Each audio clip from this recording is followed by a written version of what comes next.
শুরুতে জানিয়ে দেব রাশিয়ায় ভয়াবহ বিস্ফোরণ, নিহত 11, আহত 131। জানিয়ে দেব ইউরোপীয় নিষেধাজ্ঞা ঠেকাতে চীন ও রাশিয়ার সঙ্গে একযোগে কাজ করছে ইরান, জানিয়েছে পররাষ্ট্রমন্ত্রী। অন্যদিকে রয়েছে পুতিনের মাথার উপর দিয়েই এবার বোমারু বিমান উড়িয়েছে যুক্তরাষ্ট্র। সর্বশেষ জানিয়ে দেব সোমবার ওয়াশিংটনে জেলেনস্কির সঙ্গেও বৈঠকে বসতে যাচ্ছেন ডোনাল্ড ট্রাম্প। এতক্ষণ শুনছিলেন সংবাদ শিরোনাম, এবারে বিস্তারিত। রাশিয়ায় ভয়াবহ বিস্ফোরণ, নিহত 11, আহত 130। রাশিয়ার রিয়াজান অঞ্চলে একটি কারখানায় বিস্ফোরণে 11 জন নিহত এবং 130 জন আহত হয়েছেন।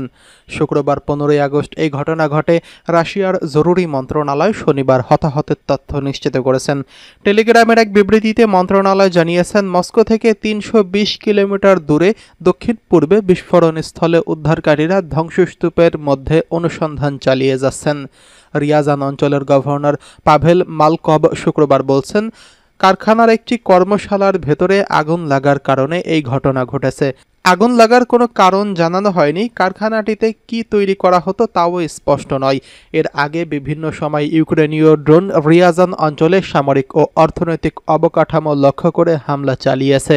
কিছু রাশিয়ান সংবাদ মাধ্যম জানিয়েছেন, মজুত করা বারুদে আগুন ধরে যাওয়ার কারণে বিস্ফোরণটি ঘটেছে, তবে তারাও নির্ভরযোগ্য সূত্র ব্যবহার করেননি। এদিকে ইউক্রেনের ভূখণ্ড লক্ষ্য করে 85টি আক্রমণাত্মক ড্রোন এবং একটি ব্যালিস্টিক ক্ষেপণাস্ত্র নিক্ষেপ করেছে রাশিয়া। গত রাতে এসব হামলা হয়েছে বলে জানিয়েছেন ইউক্রেনের বিমান বাহিনী। 16 আগস্ট টেলিগ্রাম মেসেঞ্জিং অ্যাপে বিমান বাহিনী জানিয়েছে, সুমি, দোনেস্কো, চেরনিহিভ ও দিনিপ্রো অঞ্চলের সম্মুখভাগের অঞ্চলগুলোতে রাতের হামলার লক্ষ্যবস্তু হয়েছিল। এদিকে ইউরোপীয় নিষেধাজ্ঞা ঠেকাতে চীন ও রাশিয়ার সঙ্গে কাজ করছে ইরান, জানিয়েছে পররাষ্ট্রমন্ত্রী। ব্রিটেন, ফ্রান্স ও জার্মানি পুনরায় নিষেধাজ্ঞা আরোপের হুমকি দেওয়ার পর ইরান বলছে তারা চীন ও রাশিয়ার সঙ্গে কাজ করছে যাতে তেহরানের পরমাণু কর্মসূচি নিয়ে ইউরোপীয় নিষেধাজ্ঞা পুনর্বহাল না হয়। বৃহস্পতিবার রাষ্ট্রীয় টেলিভিশনকে দেওয়া এক সাক্ষাৎকারে এই কথা বলেছেন ইরানের পররাষ্ট্রমন্ত্রী আব্বাস আরাঘচি। ইরানের পররাষ্ট্রমন্ত্রী বলেন, আমরা এই নিষেধাজ্ঞা ঠেকানোর চেষ্টা করব। এটি থামাতে চীন ও রাশিয়া একসঙ্গে কাজ করছে। যদি এতে কাজ না হয় এবং ইউরোপীয় দেশ নিষেধাজ্ঞা আরোপ করে, তাহলে এর প্রতিক্রিয়ার জন্য আমাদের প্রয়োজনীয় উপায় রয়েছে। আমরা সেই ব্যাপারে যথাযথ সময় আলোচনা করব। E3 নামের পরিচিত ইউরোপের 3 শক্তিধর দেশ গত বুধবার জাতিসংঘের মহাসচিব অ্যান্তোনিও গুতেরেসকে জানিয়েছেন, চলতি আগস্ট মাসের শেষের দিকে কূটনৈতিক সমাধান না হলে তারা তেহরানের উপর নিষেধাজ্ঞা পুনর্বহাল করতে প্রস্তুত। এই 3 দেশই 2015 সালে সেই চুক্তি স্বাক্ষরকারী যার আওতায় ইরানের পরমাণু কর্মসূচিতে বিধিনিষেধের বিনিময়ে নিষেধাজ্ঞা তুলে নেওয়া হয়েছিল। অক্টোবরের মেয়াদ শেষ হতে যাওয়া ওই চুক্তিতে একটি স্ন্যাপব্যাক মেকানিজম রয়েছে যা নিষেধাজ্ঞা পুনর্বহালের সুযোগ দেয়।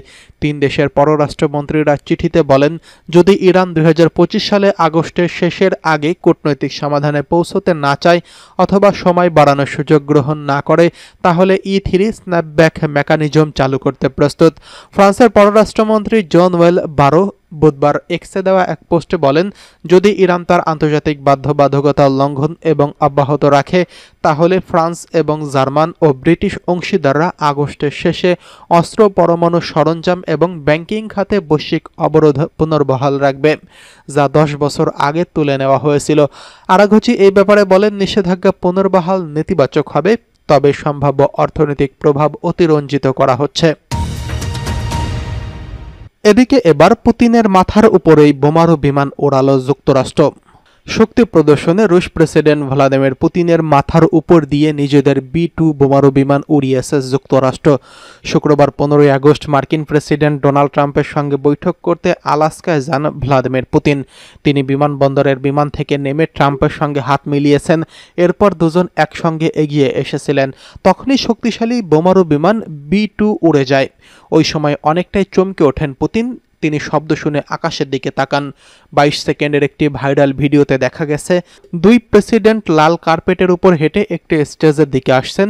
B-2 বোমারুর সঙ্গে অন্য আরও যেসব বিমান উড়ে আসছে সেগুলো যাওয়ার সময় পুতিন উপরের দিকে ফিরে তাকান। B-2 বোমারু যুক্তরাষ্ট্রের অন্যতম শক্তিশালী বোমারু যুদ্ধ বিমান। এটি অন্য দেশের প্রতিরক্ষা ব্যবস্থা সহজেই ভেদ করতে পারে। চলতি বছরের জুনে ইরানের ফর্দ সহ অন্যান্য পরমাণু কেন্দ্রে হামলায় যুক্তরাষ্ট্র এই বিমান ব্যবহার করে। B-2 বোমারু বিমান আকাশে জ্বালানি নিতে পারে, এর ফলে এটি বিশ্বের যে কোনো জায়গায় আঘাত হানতে সক্ষম। এটি সাধারণ ও পারমাণবিক অস্ত্র উভয় অস্ত্র বহন করতে পারেন। এটি একসঙ্গে 16টি B-83 বোমারু ও পারমাণবিক বোমা বহন করতে পারে। শুক্রবার গ্রিনিচ মান সময় বিকেল 5:54 স্থানীয় সময় সকাল 10:54 পুতিনের বিমান আলাস্কার অ্যাঙ্কোরেজের একটি সামরিক ঘাঁটিতে অবতরণ করেন। বিমানবন্দরে ট্রাম্পের সঙ্গে দেখা হওয়ার পর দুই নেতা একসঙ্গে মার্কিন প্রেসিডেন্টের লিমুজিনে ওঠেন এবং সেখান থেকেই একান্ত আলোচনার মাধ্যমে শীর্ষ বৈঠকের সূচনা হয়। বিমানবন্দরের সাক্ষাৎকারে 15 মিনিট পর ক্ষুদ্র পরিসরে আনুষ্ঠানিক বৈঠক শুরু হয়, যা প্রায় 3 ঘন্টা স্থায়ী হয়। এরপর দুই নেতা গণমাধ্যমের সামনে আসেন। পরে রুশ প্রেসিডেন্টের কাছাকাছি একটি স্মৃতিসৌধ কবরস্থানে গিয়ে সোভিয়েত পাইলটদের কবরের কাছে পুষ্পস্তবক অর্পণ করেন। এটি ছিল প্রায় 1 দশক পর পুতিনের যুক্তরাষ্ট্র সফর। এর আগে তিনি 2015 সালের সেপ্টেম্বরে নিউ ইয়র্কের জাতিসংঘের সাধারণ পরিষদের বার্ষিক অধিবেশনে যোগ দিতে যুক্তরাষ্ট্রে গিয়েছিলেন। এবার সোমবার ওয়াশিংটনে জেলেনস্কির সঙ্গেও বৈঠকে বসতে যাচ্ছেন ডোনাল্ড ট্রাম্প। ইউক্রেন যুদ্ধ বন্ধে আলোচনা করতে শুক্রবার যুক্তরাষ্ট্রের আলাস্কায় রাশিয়ার প্রেসিডেন্ট ভ্লাদিমির পুতিনের সঙ্গে বৈঠকে বসেন মার্কিন প্রেসিডেন্ট ডোনাল্ড ট্রাম্প। ট্রাম্পের সঙ্গে সফররত সাংবাদিকরা জানিয়েছেন, আলাস্কা থেকে ট্রাম্পকে বহনকারী এয়ারফোর্স ওয়ানের বিমানটি স্থানীয় সময় শনিবার দিবাগত রাত 2টা নাগাদ জয়েন্ট বেস অ্যান্ড্রুজে অবতরণ করেন। হোয়াইট হাউসের প্রেস সচিব ক্যারোলিন লিভিট বলেছেন, বিমান থেকে নেমেই ইউক্রেনের প্রেসিডেন্ট ভ্লাদিমির জেলেনস্কির সঙ্গে দীর্ঘ ফোন আলাপ করেছেন মার্কিন প্রেসিডেন্ট। সমসাময়িক বিষয় নিয়ে সোমবার হোয়াইট হাউসে সাক্ষাৎ করবেন এই দুই নেতা। টেলিগ্রামের একটি আপডেটে জেলেনস্কি জানিয়েছেন, সোমবার ওয়াশিংটন ডিসিতে আলোচনার জন্য ট্রাম্পের সঙ্গে সাক্ষাৎ করবেন তিনি। তাকে আমন্ত্রিত করার জন্য ট্রাম্পের প্রতি কৃতজ্ঞতাও প্রকাশ করেন ইউক্রেনের প্রেসিডেন্ট। জেলেনস্কির কার্যালয় নিশ্চিত করেছেন, শনিবার সকালে ট্রাম্পের সঙ্গে কথা বলেছেন জেলেনস্কি। বিবৃতিতে কার্যালয় জানিয়েছে, এটি একটি দীর্ঘ ফোন আলাপ ছিল। প্রথমে জেলেনস্কি এবং ট্রাম্পের মধ্যে, তারপরে ইউরোপীয় নেতারা যোগ দিয়েছিলেন এই ফোন আলাপে। খবরে বলা হয়েছে, ফোন আলাপের আগে ডোনাল্ড ট্রাম্প এয়ারফোর্স ওয়ান বেরিয়ে সোজা সিঁড়ি দিয়ে নেমে আসেন। তিনি তৎক্ষণাৎ একটি কালো গাড়িতে ওঠেন, তবে সাংবাদিকদের কাছে কোনো মন্তব্য করেননি তিনি। শুক্রবার ট্রাম্প এবং পুতিনের মধ্যে অনুষ্ঠিত আলোচনায় জড়িত ছিলেন না জেলেনস্কি। তবে ট্রাম্প আগেই পরামর্শ দিয়েছিলেন, প্রাথমিক আলোচনা ভালোভাবে সম্পন্ন হলে দ্বিতীয় বৈঠক হতে পারে জেলেনস্কিকে নিয়ে। পুতিনের সঙ্গে বৈঠকের পর একই মন্তব্য করেন তিনি। অন্যদিকে রাশিয়ার কাছ থেকে তেল কেনার জন্য চীনের বিরুদ্ধে শাস্তিমূলক ব্যবস্থা হিসেবে অতিরিক্ত শুল্ক আরোপের কোনো পরিকল্পনা আপাতত নেই বলে জানিয়েছেন মার্কিন প্রেসিডেন্ট ডোনাল্ড ট্রাম্প। স্থানীয় সময় শুক্রবার ফক্স নিউজকে দেওয়া এক সাক্ষাৎকারে এই কথা বলেছেন তিনি। সংবাদ মাধ্যমের প্রতিবেদনে বলা হয়েছে, শুক্রবার যুক্তরাষ্ট্রের আলাস্কায় রাশিয়ার প্রেসিডেন্ট ভ্লাদিমির পুতিনের সঙ্গে বৈঠকে বসার আগে ট্রাম্প হুমকি দিয়ে বলেছিলেন, যুদ্ধ বন্ধে পুতিন রাজি না হলে মস্কোর উপর নিষেধাজ্ঞা এবং রাশিয়ার তেল কেনা দেশগুলোর উপর সেকেন্ডারি নিষেধাজ্ঞা আরোপ করবেন তিনি। চীন এবং ভারত রাশিয়ার তেলের শীর্ষ দুটি ক্রেতা।